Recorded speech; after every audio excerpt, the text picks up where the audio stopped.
Selamat datang di Golden Life Podcast bersama saya Romi Muhammad Ramdhani dan rekan saya Bro Alexander Andri. Halo Halo, apa Bro, kabar, Bro Bro Alex. Romi?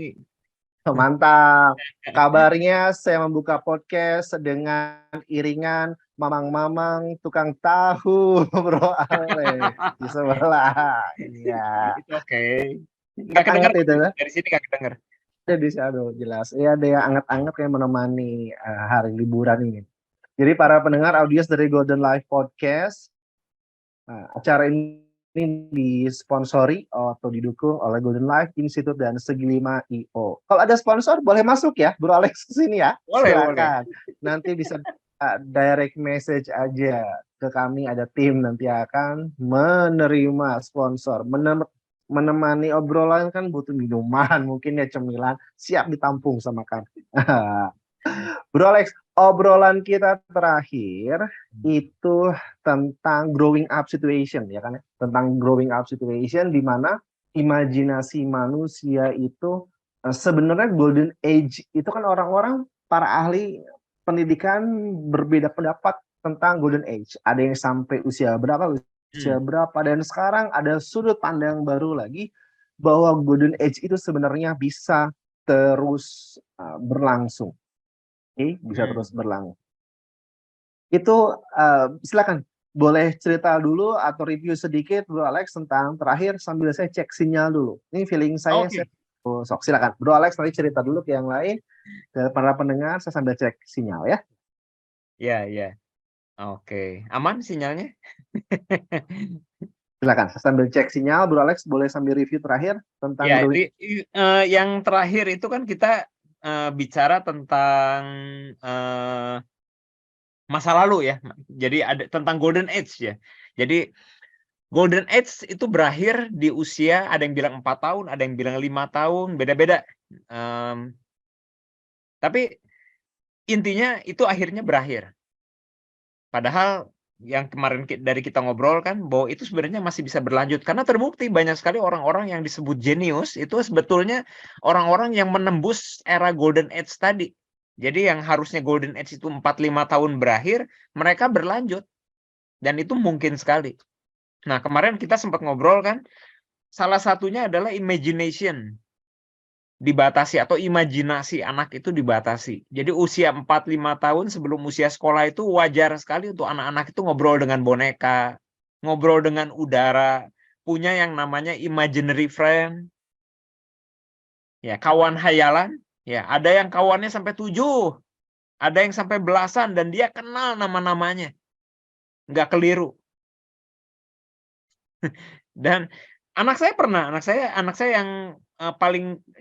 yang bungsu ya, yang paling kecil itu waktu dia masih usia 2 tahun kakaknya sakit. Ya, biasa sebentar sekali hanya setengah hari gitu. Jadi anak-anak saya jarang sekali untuk sakit gitu. Kalau sakit sebentar sekali, hanya yang kali ini agak lama. Dan dia dia punya imaginary friend, saya lupa namanya, tapi saya bilang, "Coba tanya sama teman kamu."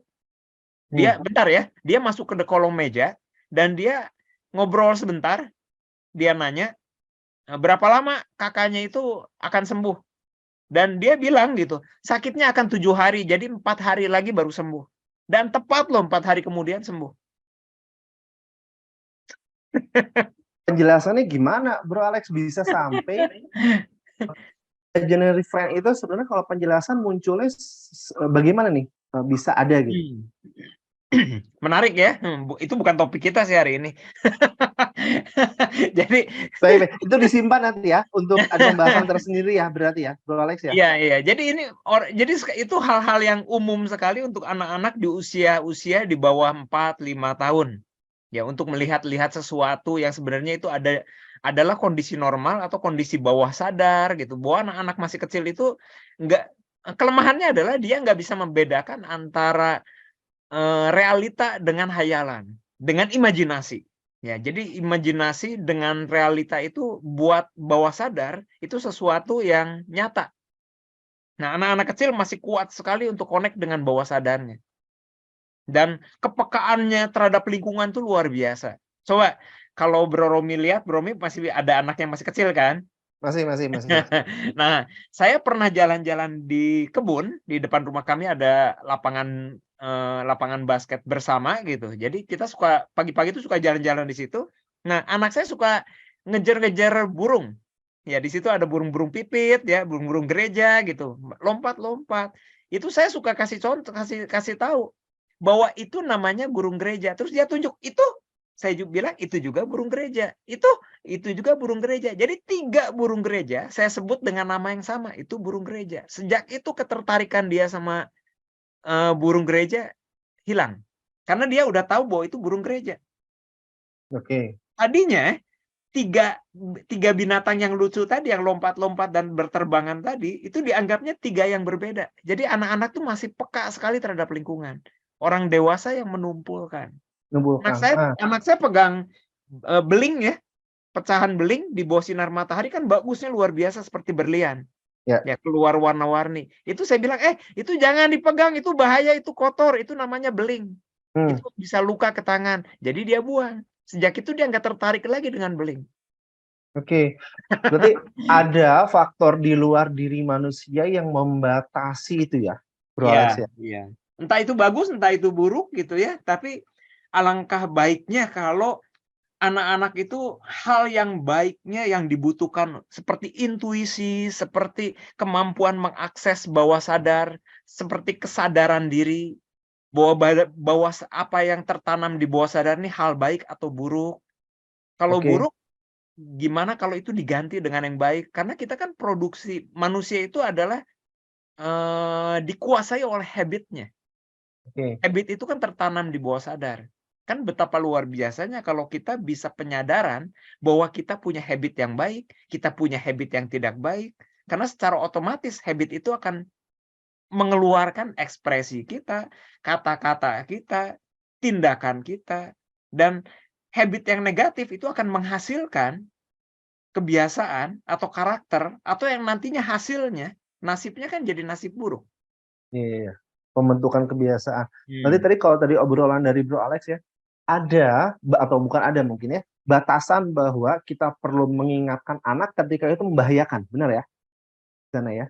Jadi kan Ya, ya. kayak tadi Tapi misalnya ada. tanpa hati-hati jangan membatasi potensinya. Nah, itu rumitnya. Oke, itu tuh. Kata Hmm. kunci pentingnya. Harus, jangan. Nah, itu beberapa kata-kata yang nantinya membatasi potensi manusia. Oke. Jadi mungkin sebaiknya hati-hati ya kata-kata yang digunakan ya. Betul, betul. Iya ya, baik. Memangnya potensi manusia sejauh apa sih, Bro Alex, sehingga sebenarnya potensinya bisa lebih berlimpah Hmm, kalau misalnya tidak dibatasi oleh katakanlah program yang di sekitar tadi. hmm, Bisa bisa cerita menurut Bro Alex seperti apa nih hmm. potensi Oke, manusia ini? menarik. Imajinasi contoh ya yang paling simpel. Oke, Nggak simpel juga sih. Cuma imajinasi ini kan sesuatu yang membedakan manusia dengan hewan sebetulnya. Jadi ini kekuatan dahsyat, kekuatan luar biasa dari manusia.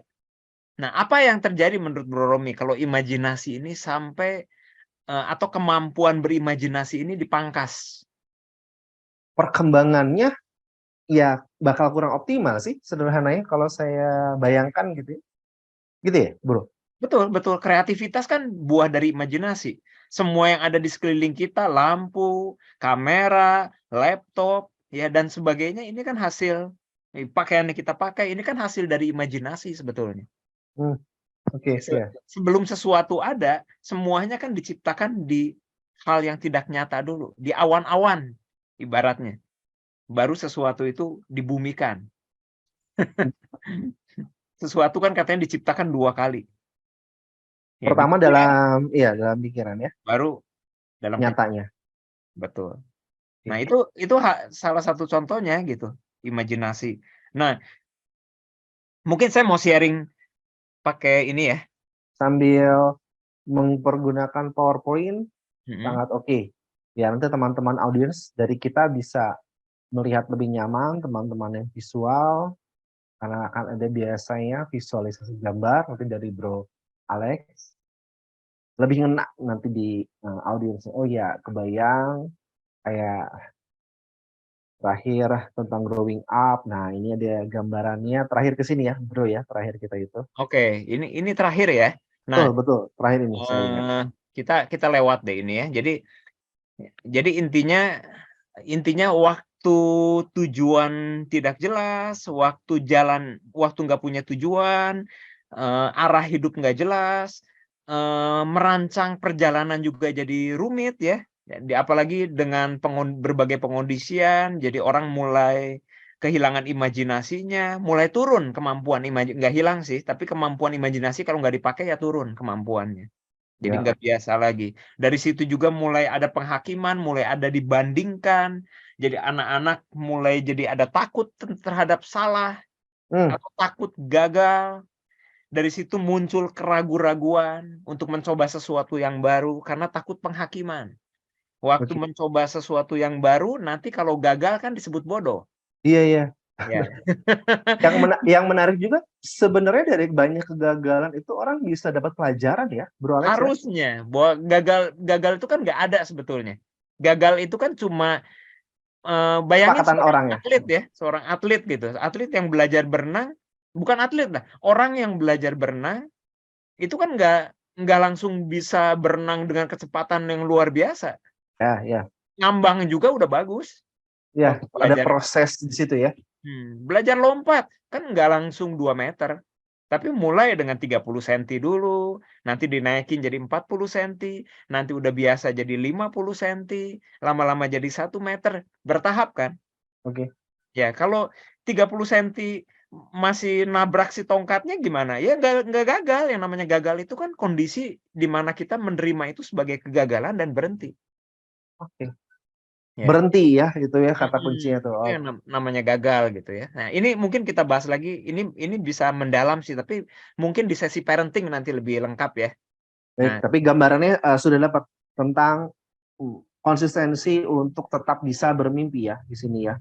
ya betul gitu. Dan ada berbagai kondisi yang membuat label seseorang. Yang Labeling. yang Oke. labeling atau mungkin di dunia Bro Romi, kalau Bro Romi mempelajari tentang hipnosis ya, hipnotis atau NLP, Neuro Linguistic Programming, ya, itu apa ya? Jadi dikenal sebagai pengondisian ya. Iya, Ya, iya. kalau yang tadi gitu ya, yang ini gitu. Dan eh, tan, nah jangan dibahas dulu deh, nanti kepanjangan kalau itu kita bahas ya. Karena nanti bisa kemana-mana ya, Bro Alex Ya ya. ya itu Cuma ya, terlalu mendalam, terlalu jelimet ya. yang Nah, di balik tadi ada itu, nah sekarang masuk kalau tadi membatasi, sekarang ada potensi sejati manusia. Ini bagaimana nih, Bro Alex nih, potensi ya, sejati manusia. mungkin langsung aja ke situ ya. Nah, potensi sejati manusia itu ini apa yang Bro Romi lihat nih? Ini ada Buddha ya di Iya sini. betul, ya ini patung Buddha, ya ini sebagai ilustrasi aja. Saya pernah ke Thailand, di sana kita lihat ada satu patung Buddha yang besar sekali. Nah, saya awalnya di situ ada ilustrasinya ya bahwa ini sebenarnya patung Buddha yang nggak bagus-bagus amat. Jadi cuma patung besar, dia lebih dari 2 meter tingginya. Jadi cuma kasihan ini patung ini di pinggir jalan, ya mengganggu perjalanan. Malah turis-turis itu seenaknya naruh foto di pangkuan dan kadang-kadang burung bersarang di sini.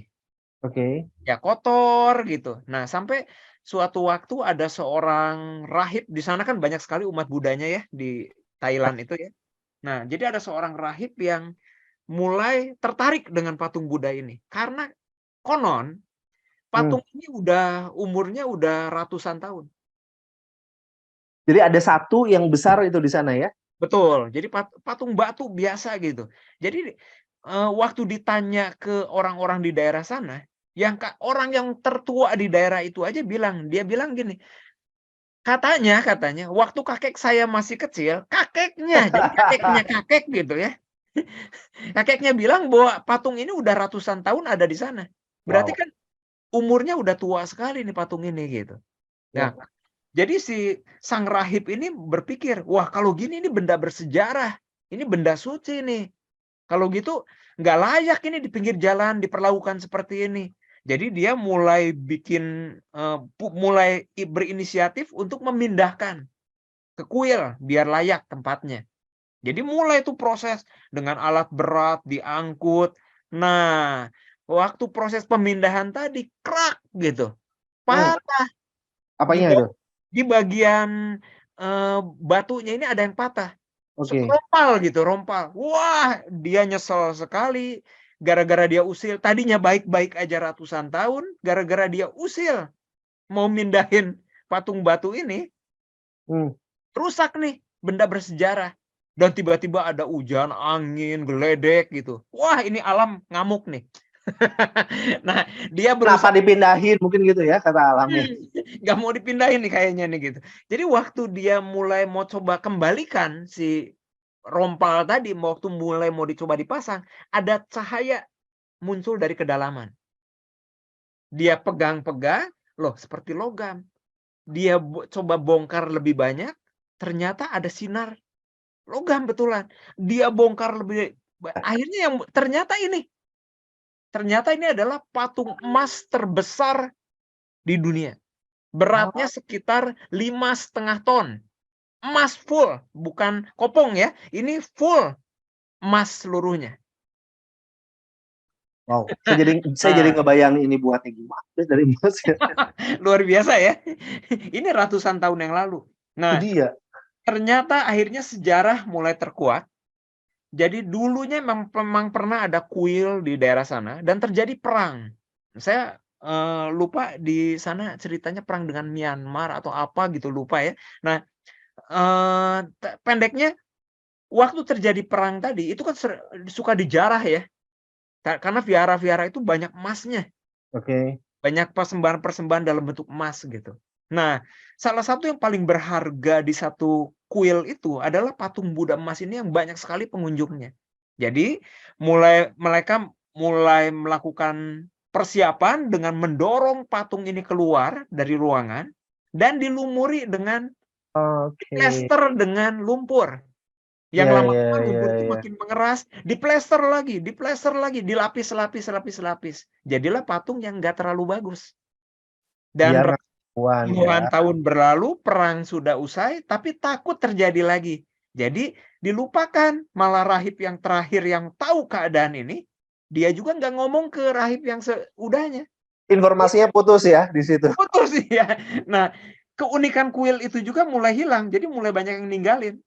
Sampai Ya. akhirnya rusak kuilnya, pengunjungnya makin dikit ya, akhirnya patung ini ada di pinggir jalan, ada pelebaran jalan dan ya pokoknya jadi kasihan kayak seperti tadi gitu. Kondisinya jadi nggak bagus. Sampai seorang rahib yang usil tadi. Iya.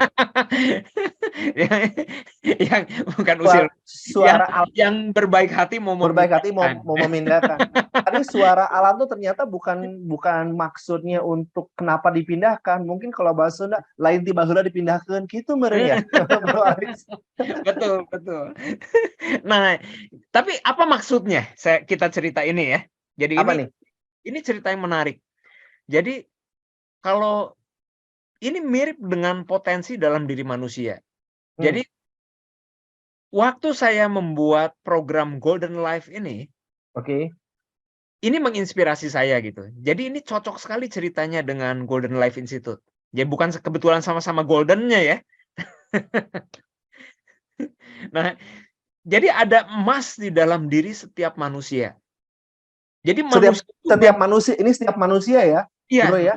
Ada ya, berarti bukan emas murni kayak gini ya ya maksudnya. potensinya Jadi kan. ada Potensinya ada potensi ya. emas, betul, yang luar biasa. Bukan di beberapa orang saja tapi semua manusia punya potensi ini ya, Mas ya. Betul, betul. Oke, Semua manusia punya potensi ini. Saya tutup dulu ya. Nah, oke. eh, tapi sayangnya di proses golden age tadi, setelah golden age 4-5 tahun, mulai terjadi pembandingan-pembandingan, mulailah kita diplester. Nah, Yang tadinya potensinya luar biasa, kemampuan belajar kita luar biasa, dengan nggak ada yang kita takuti dan dengan nggak takut kita mampu belajar apapun dengan mudah. Ya konon, anak-anak kecil, kalau orang tuanya bicara dengan 7 bahasa, anak itu pun akan bicara dengan 7 bahasa. oh, oke. Masalahnya orang tuanya udah diplester nih. Nah, jadi maksudnya anak kecil tuh mudah sekali belajar bahasa apapun. Iya, iya, iya. Itu bahasa ya. Yang lain pun ini. Contoh di daerah Nigeria, di satu pedesaan, di sana banyak sekali yang nyanyi-nyanyi. Anak-anak kecil di sana hafal 400 sampai 500 lagu anak 4-5 tahun. Waduh, Nah, kan berarti anak-anak itu padahal kurang gizi ya di daerah sana. kurang gizi aja bisa gitu ya bro ya. Gimana Hmm, kalau gizinya bagus ya? Gimana kalau bergizi gitu ya. Jadi karena di daerah yang kurang gizi pun banyak orang-orang jenius kan. Iya, iya, iya. Jadi ini misteri, masih misteri. Ada potensi luar biasa dalam diri setiap manusia, tapi sayangnya potensi itu tanpa sengaja orang Hmm, tua menutup potensi tadi. Karena ya, ketidaktahuan, nggak ada orang tua yang pengen anaknya gagal. Ya, ya. sayangnya memplester dengan menanamkan ketakutan, dengan kata harus, dengan membatasi, dengan otoritas, ya, dengan bilang dengan membandingkan, dengan menanamkan ketakutan, menanamkan keraguan, Iya, iya. Mungkin jadi menilai. ya para pendengar mungkin nanti nanya tidak ada orang tua kan kita bilang gini ya bro ya, tidak ada orang tua yang berniat untuk menjerumuskan. Bisa jadi pendengar ada itu di berita ada yang mohon maaf menganiaya dan sebagainya kriminal. Ya lagi-lagi itu batasan dari wawasan orang tua ya bro ya, bro Alex ya. Betul, betul. Wawasannya demikian, jadi sejauh-jauhnya melakukan hal demikian. Maksudnya seperti itu gitu ya bro ya. Betul, betul. Ya, Oke. orang tua kita mungkin kita dapat pengalaman tuh dari orang tua. Makanya kita mengulang seperti rekaman aja Ya, yang ya. kita nggak suka digituin, tapi karena kita punya di bawah sadar itu tertanam kita pernah digituin, kita Eh, nggak suka. Tapi anehnya kita mengulang ke anak kita secara otomatis waktu kondisi yang sama muncul. ya. Oke. Nah, ini yang harus kita putus Terus dengan dan kesadaran gitu. oke, lanjut ke tadi potensinya ada lagi bro cerita Hmm. tentang potensi Ya, manusia berkaitan jadi dengan ada Golden potensi Buddha emas. tadi. Golden life itu bukan mau menambahkan sesuatu, justru kita mau mengurangi sesuatu dari orang-orang.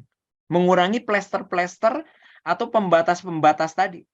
Oh ya, Supaya keluar potensinya. Karena potensi, siapa sih kita gitu mau menambahkan lagi potensi pada manusia? Ya, orang manusia itu potensinya luar biasa. hmm, oke, oke.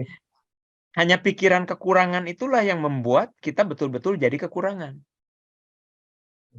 Bagaimana kita bisa tahu nih bro, dan juga mungkin para audiens punya pengalaman yang serupa, punya pertanyaan yang serupa, Hmm. kotoran dari plester itu yang sudah melekat tuh apa aja itu gimana tuh mendeteksinya? Jadi bagaimana ciri-ciri bahwa kita itu potensi emasnya sedang tertutup? Itu ada ciri-ciri yang bisa diketahui nggak bro? Maksudnya? Kalau kita bicara tentang confident, itu Oke, berarti kita bicara tentang self esteem, tentang kebanggaan diri. Nah, kebanggaan diri yang kuat membuat kita confident. Itu udah pernah kita bahas ya. iya, iya. Oke. Nah, self esteem itu dipengaruhi oleh yang namanya gambaran diri, self image. Nah, self image inilah yang dikenal sebagai gambaran diri atau labeling, Oke. itu yang dikenal sebagai yang pernah kita bahas tentang yang namanya hipnotis. Oke, oke. Hipnotis yang tidak disadari. Jadi kita menghipnotis diri sendiri atau kita dihipnotis oleh orang tua kita. Tanpa Oke. sadar ya. Apa arti hipnotis maksud saya di sini adalah sesuatu yang tidak bisa, yang belum terbukti kebenarannya, yang entah benar entah salah, tapi kita percaya bahwa itu benar. Dan kita terima begitu aja. Tanpa ada dasar yang kuat yang mendukung bahwa itu benar. Oke, oke. Jadi kalau misalnya boleh saya gambaran, Hmm. plester-plester lumpur ini ada di kehidupan kita, salah satu gejalanya adalah kita kurang percaya diri dan kita gampang dipengaruhi. Gitu mungkin ya? Ya, salah satunya. Satunya ya. Oke. Bahwa Siap. belajar sulit, bahwa ketakutan-ketakutan ya. Oke, nah banyak Masa ketakutan depan ya. itu suram, mencari uang itu susah. Itu kan keyakinan, keyakinan yang salah. Oke, siap. Lanjut bro. Jadi gimana lagi nih kita bisa sharing ke audiens untuk memunculkan diri keemasannya gimana lagi nih bro? Hmm. Masih ada waktu ya, bro. Bro, tenang saja. Nanti ada wasit. Kalau kita offside, nanti ada wasit yang memperingatkan. Tenang saja. Yang Oke. menarik nih, Golden Buddha ini. Nah, eh lanjut ya. Silakan, Bro Alex. Iceberg, apa nih? Nah, jadi eh, disebutkan kalau kita iceberg itu kan Gunung es puncak ya? es ya. Tahu Ya, ya ini. Tahu Titanic? Titanic, Titanic, Ya, saya tahu, bro. Ayo, Titanic ya. gimana? Nah, ini Titanic. Yang nabrak kan ya? Nabrak gunung es Betul itu ya? gitu. Dia kan kapal yang besar sekali yang diceritanya Bungkan. dia dengan sombongnya bilang gitu bahwa Tuhan pun tidak akan bisa menenggelamkan kapal sebesar ini. Ya, di masa itu kapal yang raksasa yang besar luar biasa. Nah, di Tuh, perjalanan perdananya dia ngelihat, waduh terhalangi dengan es. Kecil esnya, tabrak aja. Ternyata di bagian dalamnya itu besar sekali. Jadi ya, gunung es terkecil itu jauh lebih besar dibanding kapal terbesar yang ada. oke. Bawahnya nggak kelihatan itu ya? Iya gitu. Dan katanya paling 10% yang di atas ini.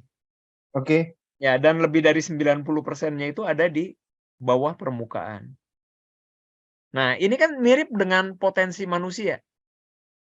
Gimana itu potensi manusia, Bro Ya, Alex? potensi manusia itu eh, yang terkuburnya terlalu banyak. Waduh, perlu digali ini ya, perlu digali, bro ya. Makanya ada Bis- ultimate power, ada ultimate power dalam diri setiap orang. Ada potensi yang luar biasa dahsyatnya dalam diri setiap anak.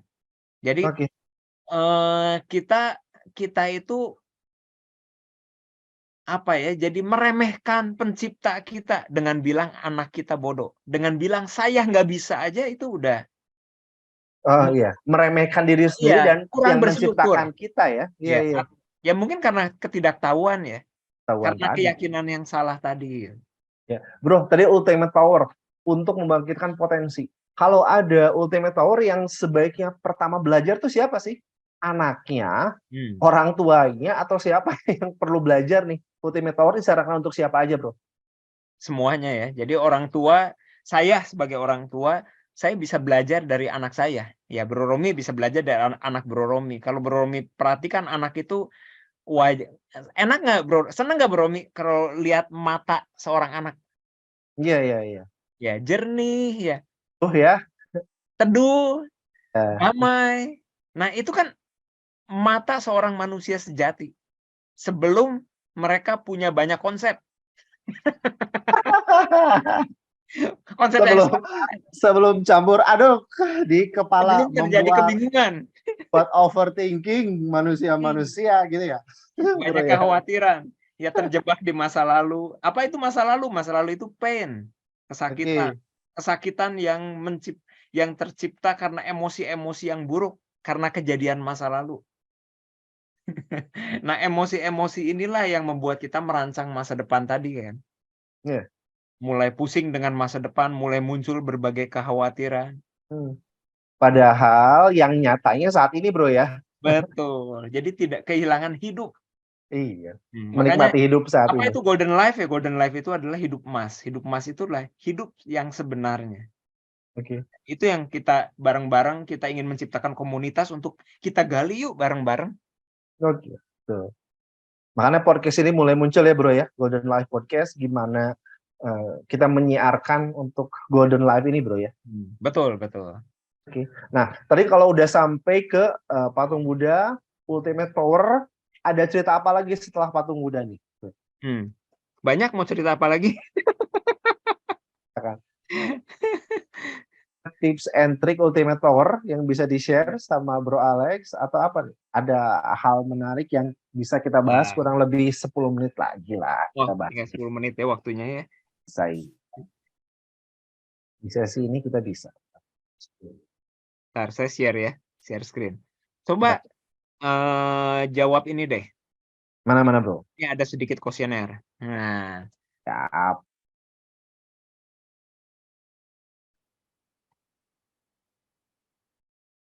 nah, Questionnaire. Hmm.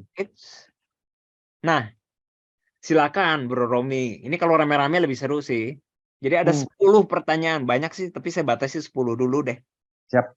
Nah, kalau Bro Romi bisa atau para penonton, pemirsa yang nonton ini, ya Hmm, silakan bikin penilaian sendiri. Ya, nomor 1 sampai nomor 10, kasih angka dari 0 sampai 10. Ya, misalnya nomor 1, saya di area matematika atau yang hitung-hitungan atau angka atau logik, ya logika, Oke, itu kalau kasih angka 0 sampai 10, 10 itu sempurna, oke, 0 itu parah sekali. Nah, ada di angka berapa kira-kira? oke. Jadi masing-masing dikasih angka ya, kasih range ya. Betul. Oh, Iya. oke, Yang siap. kedua di bahasa. Ya, Bahasa. kalau kita mendengar pelajaran-pelajaran baru. Nah, itu dari 0 sampai 10 ada di angka berapa? Yang ketiga, merancang ya ke Hmm, 3 dimensi. Itu ada di angka berapa? Ya oke. pembayangan-pembayangan 3 dimensi. Keempat, gimana bagus enggaknya kita dalam menulis pemikiran-pemikiran. Ada orang yang bagus sekali dalam dalam menuliskan pemikiran-pemikirannya, ada orang yang buntu dalam menuliskan pemikiran. Yang kelima, baik dalam menyampaikan pendapat. Ya, ada orang yang mudah sekali, ya Romi tuh, itu gampang tuh kalau menyampaikan pendapat rapih gitu ya. Oh, Tapi gitu ada ya. orang yang kesulitan. Aduh, saya sih repot kalau harus menyampaikan pendapat. Imajinasi gimana nomor 6 ya? Oke, Atau visualisasi. Aduh, saya sih agak kurang nih kalau harus mengimajinasikan sesuatu, tapi ada yang sangat kuat, yang sangat kreatif. Ketujuh, menciptakan, mengikuti atau belajar musik. Ya, belajar oke. alat-alat musik yang baru misalnya. Ada yang mudah, ada yang kesulitan. Susah kayak saya. Hmm. Nah, itu dari 0 sampai 10 ada di angka berapa gitu. Ya, Oke. 8 tentang kerajinan tangan. Ya, ada yang jago ya di kerajinan tangan, ada yang sulit. 9 Hmm, eh, dalam hal simpati, peduli, perhatian, mudah dalam berkomunikasi, mudah bergaul dengan orang-orang baru, berbaur dengan lingkungan. Nah, itu dari 0 sampai 10 ada di angka berapa? oke. Nah, nomor 10 merencanakan masa depan, tentang mengendalikan diri, tentang duduk diam untuk meditasi. Oke. Saya sudah kasih angka, Bro. Lalu Udah apa ya. yang dilakukan, Bro? Yang tertinggi di mana, Bro Romi? Saya ada di sebentar, sambil lihat angka yang saya tulis ya. Hmm. Di bahasa yang mendengar pelajaran baru, ada di menulis pemikiran, menyampaikan pendapat, saya lalu ke bawahnya komunikasi, mengendalikan diri itu poin-poin yang menurut saya cukup baik. Ya, nah orang-orang lain pasti ada yang berbeda ya. Betul, betul. Bro Romi ada nggak yang dulu nggak bagus tapi sekarang jadi bagus? Mengendalikan diri bagi saya, Hmm. mengendalikan diri. Sekarang Dulu udah lebih baik ya. lebih baik. Dulu saya untuk menundanya tinggi sekali saya untuk menunda. Nah, ini Oke, kan salah satu contoh tentang menyadari apa yang ada di bawah sadar kita. oke, Contoh, kalau misalnya saya bilang bahwa saya nggak bagus di kerajinan tangan. hmm, Hmm. Apakah benar? Atau karena saya berpikir atau saya yakin bahwa saya nggak bagus di kerajinan tangan? Apakah itu apakah itu nyata bahwa saya nggak bagus di kerajinan tangan? Atau karena saya yakin saya nggak bagus di kerajinan tangan, makanya saya nggak mau mencoba kerajinan tangan? oke, oke. Jadi, Bro, kalau saya perhatikan langkah ini ada penting karena kita perlu memiliki kemampuan mengapresiasi diri sendiri ya. Betul gitu ya? Betul? Atau gimana ya? Oke, oke. Betul, betul. Ya, kadang kan orang berpikir, loh, saya nggak bisa nilai diri saya sendiri, orang lain dong. Kadang-kadang ada tipe-tipe yang demikian, menyerahkan penilaian pada orang-orang sendiri karena menganggap bahwa tidak menjadi fair untuk menilai diri sendiri. Tapi selarasnya ini perlu juga ya untuk bagaimana kita tahu diri ya, benar ya? Ya boleh orang lain yang menilai pun boleh gitu. Tapi Iya, iya. Kita juga perlu gitu. pertanyaannya, ingat nggak cerita tentang bakat? Gimana cerita Ini bakat? saya tutup Kelas dulu dulu boleh. Ya. Jadi Gimana cerita bakat, Bro? kalau kita ngomong tentang bakat gitu kan, ada yang percaya bahwa ada satu buku yang bagus sekali, judulnya The Gifted Children. Oke, gimana tuh? Jadi di buku itu luar biasa, ada anak-anak yang 3 tahun udah jago aljabar.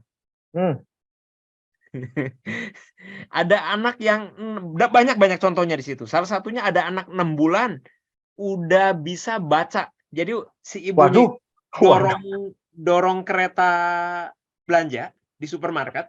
Anaknya masih bayi, ditaruh di itu, dan ibunya nanya, itu apa? Dia bisa nyebutin kata demi katanya, bener. Jadi 6 bulan udah bisa baca. Nah, itulah yang disebut the gifted children. Jadi anak-anak yang bertalenta, anak-anak yang berbakat, yang berbeda dari anak-anak lainnya. Nah, itu dulu ya poinnya ya. Yang kedua, kita pernah ngobrol tentang bakat ini. Gimana kalau saya pernah datang ke Bali, pas bareng anak-anak gitu ya, sekeluarga gitu, sengaja mau ikutan nyepi. Nah, pertama hotel-hotel murah, karena nggak ada yang datang di masa itu, gitu. Ngapain ke Bali pas nyepi gitu kan? Nah, sehari sebelumnya itu ada pesta ogoh-ogoh. Ogoh-ogoh, betul. Oh, itu bagus banget. Nah, kita foto-foto gitu ya. Saya harus cari fotonya nanti. Jadi ada anak-anak umur sekitar 4 tahun sampai 7 tahun itu bikin ogoh-ogohnya emang lebih kecil dibanding yang orang dewasa, tapi bagus banget. Sepakat, bagus ya. Ya bagus banget, bentuknya, setnya gitu ya, itu hidup benar-benar nggak kalah dengan yang dewasa. Jadi benar-benar mereka seniman deh. Kekuatan Banjarnya itu komunitasnya kuat ya masih di sana ya, Bro Iya, Alex ya. betul.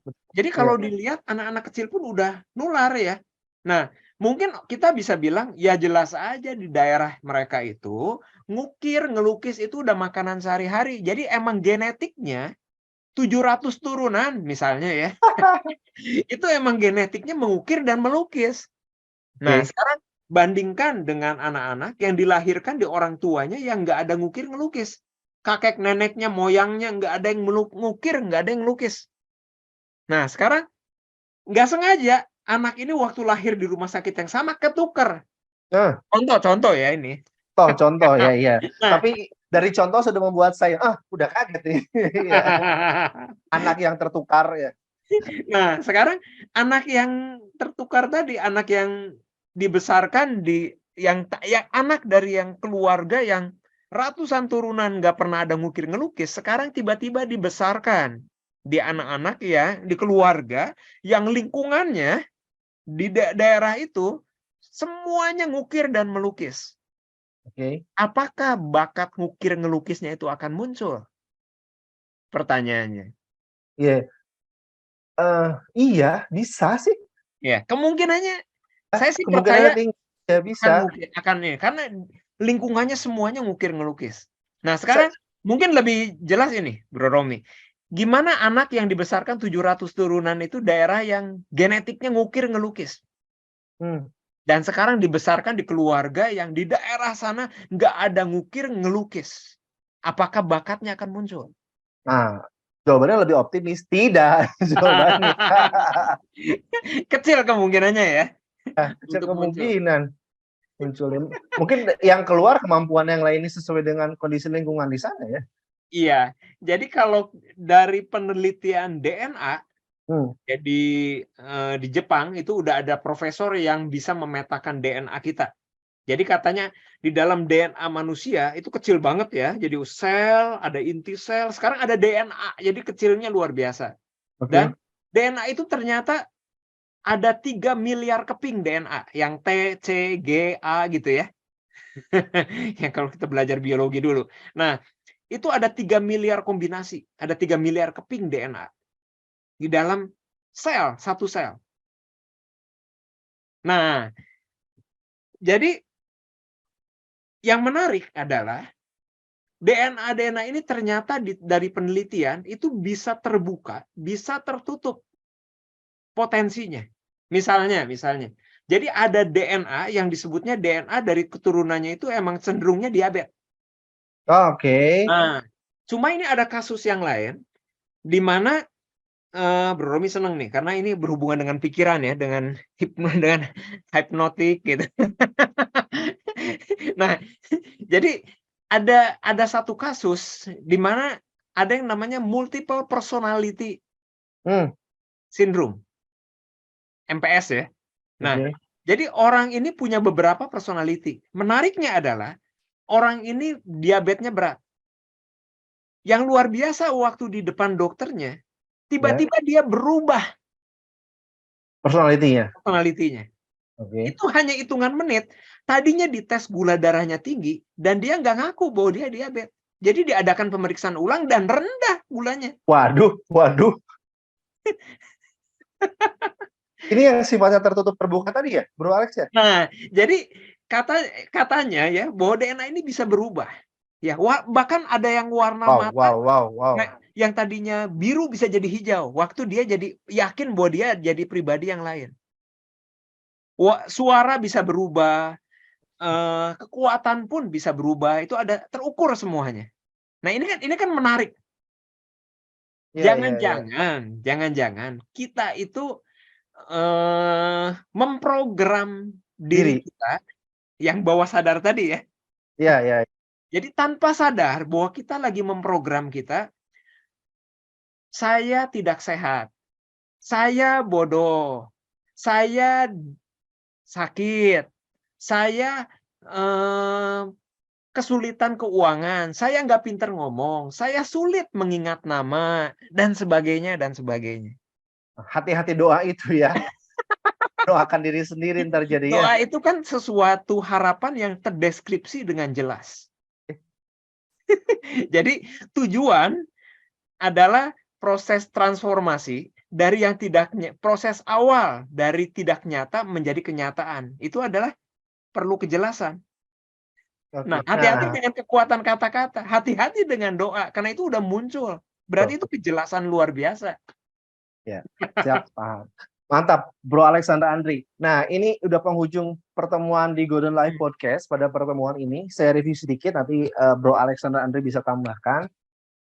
Di sesi ini kita banyak membahas tentang potensi manusia, atau kita sebut ada Golden Life yang diibaratkan tadi ada Buddha emas. Itu tuh manusia, bahkan kita perlu garis bawahi, setiap manusia memiliki potensi emasnya sendiri, hanya saja tertutup dengan peristilahan lumpur-lumpur tadi, terisolasi lumpur-lumpur. Tinggal bagaimana kita menyadari bahwa kita punya potensi, kita punya pilihan untuk mengeluarkan potensi-potensi itu, karena bahkan DNA saja bisa terubah menurut pengalaman orang-orang. Gitu. Silakan Bro Alex, ada yang mau ditambahi untuk kesimpulan podcast pada pertemuan kali ini? Ada poin penting? Berikutnya, mungkin kita lebih fokus ke berikutnya ya. Jadi berikutnya gimana nih? Tadi kan menarik ada berapa poin ya. Poin tentang anak yang tertukar. Ya. Poin tentang bakat yang tadi ya. Ya, bakat anak tertukar sama ya. Terus ada poin tentang multiple personality syndrome. Ya, tiba-tiba berbeda ya kondisi kesehatannya dalam hitungan menit. Nah, jadi apa yang terjadi di situ gitu. Nah, nanti di yang berikutnya kita bahas lebih mendalam tentang itu. Dan salah satunya kan dunia ini sekarang berubahnya cepat luar biasa. Kondisi ini bahaya kalau dibiarkan. Oke. Pengondisian yang membuat anak-anak kita, ya kita sebagai orang tua juga turut bertanggung jawab, membuat kondisi anak-anak itu anak-anak semuanya cinta akan belajar. Awalnya, semua anak itu tertarik dengan berbagai hal. Sayangnya di perjalanan, apalagi udah usia emas lewat ya, 5 tahun ke sana, itu mereka mulai dibandingkan. Itu kan nggak menyenangkan. Itu Ya. pengondisian yang negatif membuat anak-anak mulai tidak suka dengan belajar, sehingga lebih suka dengan main daripada belajar. Oke. Nah, zaman sekarang udah makin cepat perubahannya luar biasa. Ya, ada yang namanya efek Dalil Moore. Mungkin berikutnya kita akan bahas itu ya. Di mana ini harus dikembalikan lagi. Kecintaan akan belajar ini harus dikembalikan lagi. Nah, Oke. dan salah satunya kita perlu membongkar self esteem di diri kita dulu juga, di diri orang tua dulu, di diri saya dulu sebagai orang tua sebelum ke anak. Karena kalau saya percaya bahwa belajar itu sulit, Hmm. saya masih membatasi diri dengan wah saya sih nggak bakat.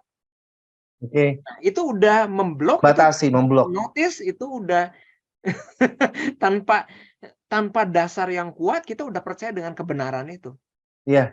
Ya, Oke. dan untuk berubah itu sulit, maka kita akan ketinggalan. Karena skill yang kita punya, yang kita udah capek-capek belajar, tiba-tiba nggak dibutuhkan lagi. Nah, itu kan membutuhkan perubahan yang cepat, membutuhkan kemampuan belajar super. Nah, Ah, oke. untuk membuka itu, kita harus ngerti beberapa hal, salah satunya gimana meningkatkan self esteem, gimana meningkatkan confidence, dan gimana kenyataan untuk menggunakan cara otak kita. Oke. Mengeluarkan brain power kita. Mungkin itu ya berikutnya ya. Siap. Nah, audiens dari para pendengar Golden Life Podcast, itu dia yang akan saya bahas dengan Bro Alexander Andri, bagaimana nanti mengeluarkan atau beradaptasi terhadap perubahan yang terjadi begitu cepat dengan belajar juga yang bagaimana cara agar lebih efektif. Itu dia, sekian Golden Life Podcast pada kesempatan ini dari kami dari Golden Life Institute dan Strategi 5 IO. Saya Romi Muhammad Rumani pamit dan rekan saya Bro Alexander Andri. Sampai jumpa Bro Sampai lain jumpa. kesempatan.